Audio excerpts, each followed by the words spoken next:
Also ich finde das Wattenmeer ist ganz besonders, weil da viele Tiere leben. Sehr, sehr viele. Sehr, sehr viele. Manche sind lang, manche sind kurz, manche sind dick, manche sind dünn. Dort sind Schnecken und Muscheln, Krebse, Regenwürmer, Wattwürmer, Fische, Quallen, Seerobben.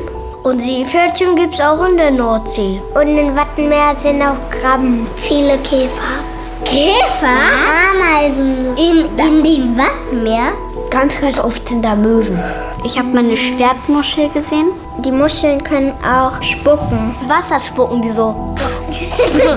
Es gibt ja auch sehr viele verschiedene Vögel hier. Austernfischer. Austernfischer. Austernfischer. Und noch so andere, die sind so grau und haben Gänse. Es gibt hier so Gänse, die manchmal auch von Süden kommen, weil sie Wärme brauchen für ihre Eier. Es kann auch sein, dass die denken, hier gibt es immer mehr Fisch. Und dann ist hier natürlich der beste Jagdraum. Das Wattenmeer ist einzigartig. Es gibt ganz verschiedene, unterschiedliche Tiere. In 1 Quadratmeter sind auch mehr als über 100 Tiere von den Kleinen drin. Ganz viele Tiere. 10.000 ungefähr. 10.000 verschiedene. Viele. Sehr viele. Nur die sterben sehr schnell aus wegen Müllverdreckung.